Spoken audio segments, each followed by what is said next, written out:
2006 में आपने मुसलमानों को पकड़कर फुल पीटा मारा, वो डिस्चार्ज हो गए। अब 2008 का ब्लास्ट फिर किसने किया कि अगर साध्वी प्रज्ञा ठाकुर की मोटरसाइकिल पर ही वो बॉम्ब रखा गया, RDX मिलिट्री ग्रेड। NIA ने कहा कि उनके पास नहीं था, वो दो लोगों के पास था, रामजी कलसांगरे जो अभी तक गायब हैं। ये फैसला है, न्याय नहीं है।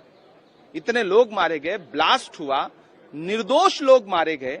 धर्म आतंकवाद का नहीं होता, कांग्रेस पार्टी पहले दिन से कह रही है और भाजपा तो पहले दिन से उन्हें आरोपी नहीं मान रही थी। मालेगांव ब्लास्ट मामले में NIA की कोर्ट ने उन तमाम 6 लोगों को बरी कर दिया है जिनके ऊपर मालेगांव ब्लास्ट का आरोप लगा था। यानी मालेगांव का वो ब्लास्ट 2008 में जब 5-6 मुस्लिम लोगों की जान चली गई थी और 100 से ज्यादा लोग बुरी तरीके से घायल हो गए थे।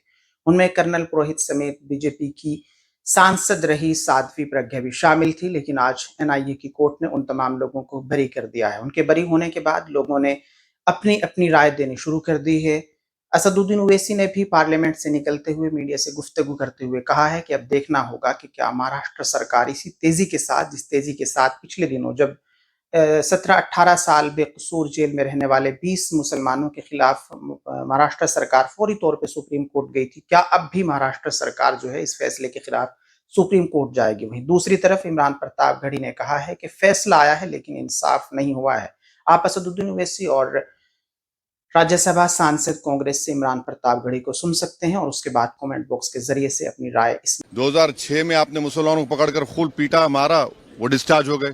अब 2008 का ब्लास्ट फिर किसने किया कि अगर साध्वी प्रज्ञा ठाकुर की मोटरसाइकिल पर ही वो बॉम्ब रखा गया, RDX मिलिट्री ग्रेड। NIA ने कहा कि उनके पास नहीं था, वो दो लोगों के पास था, रामजी कलसांगरे जो अभी तक गायब हैं। फिर मुंबई में जो ब्लास्ट हुआ था 1991 में, उसमें भी एक महिला के नाम पर एक वो गाड़ी थी, क्या बोलते हैं आपकी, मारुति वैन थी, उसको आपने कन्विक्शन दे दिया। ये हमको समझ में नहीं आ रहा।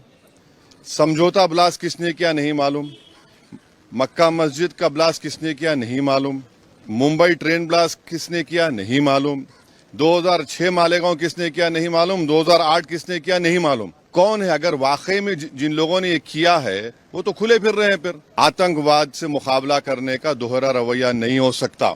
NIA भी तो है। NIA किसके अंडर काम करती है? NIA तो गवर्नमेंट ऑफ इंडिया के अंडर काम करती है। तो इसका मतलब आप हेमंत करकर वो गाली दे रहे हैं? बोलिए खुल के आप लोग, जिसने अपनी जान इस देश के लिए दे दी, बोलिए हेमंत करकर झूठा था। भाई 2006 का बॉम्ब ब्लास्ट मालेगांव का 2 हुए, 2006, 2008।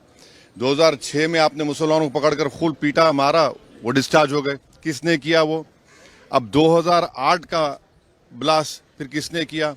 और तीसरा ये याद रखिए कि अगर साध्वी प्रज्ञा ठाकुर की मोटरसाइकिल पर ही वो बॉम्ब रखा गया, RDX मिलिट्री ग्रेड, और NIA ने कहा कि उनके पास नहीं था, वो दो लोगों के पास था, रामजी कलसांगरे जो अभी तक गायब हैं। तो फिर ये हमको समझ में नहीं आ रहा। फिर मुंबई में जो ब्लास्ट हुआ था 1991 में, उसमें भी एक महिला के नाम पर एक वो गाड़ी थी, क्या बोलते हैं आपकी, मारुति वैन थी, जिसको ना चलाने आता था, उसको आपने कन्विक्शन दे दिया। ये हमको समझ में नहीं आ रहा। हाँ, सुन तो लीजिए ना। अरे भाई, आप लोगों को इतना तकलीफ क्यों होती है? अरे आप नहीं, आप खुल के बोल दीजिए कि आप अरे सुन तो लीजिए ना। आपको बड़ी पेट में दर्द क्यों हो रहा है? अरे ऐसा लगता है तो फिर अपनी बात कर लीजिए, अपने आकाशवाणी कर लीजिए। 2016 में रोहिणी सालियान ने क्या कहा था? मैंने नहीं कहा कि उन पर प्रेशर डाला गया कि वो सौंप जाए उसके ऊपर। फिर 2017 में चार्जशीट में NIA डालती है, साध्वी प्रज्ञा ठाकुर का नाम नहीं था उसमें। तो ये सब जो चीजें हो रही है, इसका अकाउंटेबल कौन है? समझौता ब्लास्ट किसने किया नहीं मालूम, मक्का मस्जिद का ब्लास्ट किसने किया नहीं मालूम, मुंबई ट्रेन ब्लास्ट किसने किया नहीं मालूम, 2006 मालेगांव किसने किया नहीं मालूम, 2008 किसने किया नहीं मालूम। तो फिर कौन है? अगर वाकई में जिन लोगों ने ये किया है वो तो खुले फिर रहे हैं। फिर हम मोटा मोटा सवाल यही कर रहे हैं कि क्या मोदी सरकार, क्या महाराष्ट्र की सरकार सुप्रीम कोर्ट जाकर इस जजमेंट पर स्टे लगाएगी नहीं लगाएगी? आतंकवाद से मुकाबला करने का दोहरा रवैया नहीं हो सकता। और जो मरने वालों का क्लोजर नहीं हुआ, चाहे वो मुंबई ट्रेन ब्लास्ट हो, चाहे समझौता हो, मालेगांव 2006 हो, मालेगांव 2008 हो, मक्का मस्जिद हो, अजमेर ब्लास्ट हो, इसका क्लोजर नहीं हुआ पीड़ित परिवार के लिए जो अपने रिश्तेदारों को, अपने लव वंस को खोए हैं। सर, भगवा आतंकवाद के लिए बात कही गई थी, इस केस के लिए कहा गया था भगवा आतंकवाद। इस मामले को चाहेंगे कि महाराष्ट्र की सरकार चुनौती दे सुप्रीम कोर्ट में? एनआईए है, सेंट्रल गवर्नमेंट भी है ना, पापा जी को क्यों भूल जा रहे आप लोग? एनआईए भी तो है। एनआईए किसके अंडर काम करती है? एनआईए तो गवर्नमेंट ऑफ इंडिया के अंडर काम करती है। रोहिणी सालियान का स्टेटमेंट है, मिलिट्री ग्रेड अगर आरडीएक्स इस्तेमाल हो रहा है तो भाई साहब ये कहां से आया? ये बड़ा सवाल है। सर, भगवा देखिए छोड़िए ना, सुनिए हमारी बात को, आपको एक ही रट लगा हुआ है। नहीं, सुन लीजिए ना, सुन लीजिए, एक बात सुनिए। अच्छा, तो इसका मतलब आप हेमंत करकर को गाली दे रहे हैं? बोलिए खोल के आप लोग, जिसने अपनी जान इस देश के लिए दे दी, बोलिए हेमंत करकर झूठा था।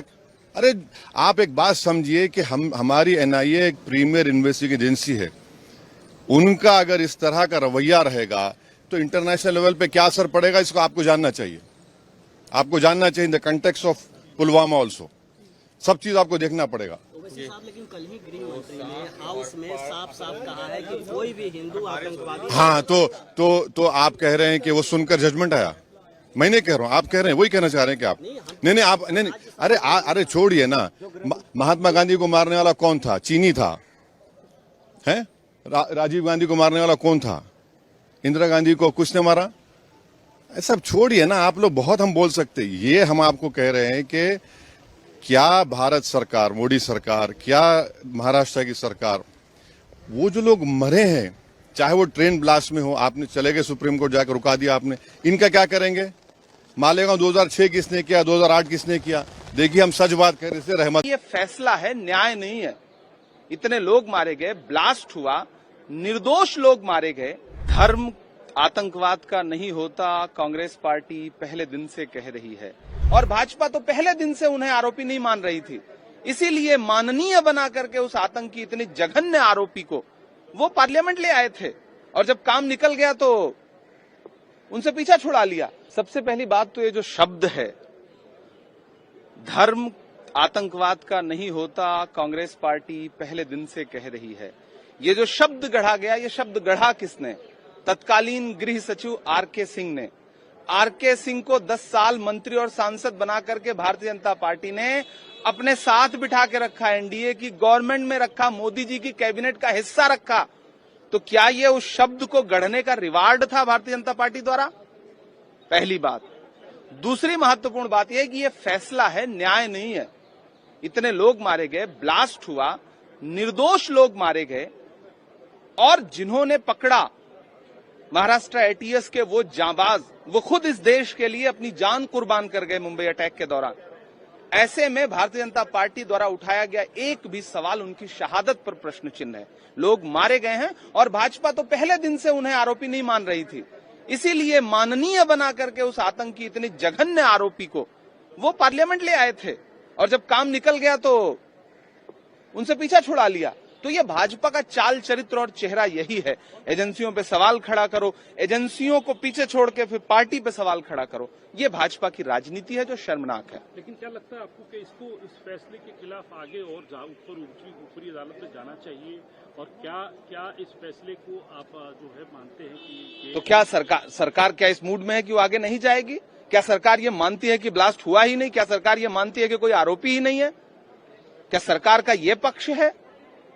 क्या एनआईए का आज तक जो राजनीतिक दुरुपयोग होता रहा है, उसके बाद एनआईए का जो चरित्र है देश के सामने और जो विश्वास है उस पर, वो तभी बहाल होगा जब एनआईए इसमें आगे बढ़कर के देश को ये बताए कि नहीं, इतनी बड़ी घटना घटी, दर्जनों लोग मारे गए, उसका गुनहगार कौन है? सबसे पहली बात तो ये जो शब्द है, धर्म आतंकवाद का नहीं होता, कांग्रेस पार्टी पहले दिन से कह रही है। ये जो शब्द गढ़ा गया, ये शब्द गढ़ा किसने? तत्कालीन गृह सचिव आरके सिंह ने। आरके सिंह को 10 साल मंत्री और सांसद बना करके भारतीय जनता पार्टी ने अपने साथ बिठा के रखा, एनडीए की गवर्नमेंट में रखा, मोदी जी की कैबिनेट का हिस्सा रखा। तो क्या ये उस शब्द को गढ़ने का रिवार्ड था भारतीय जनता पार्टी द्वारा? पहली बात।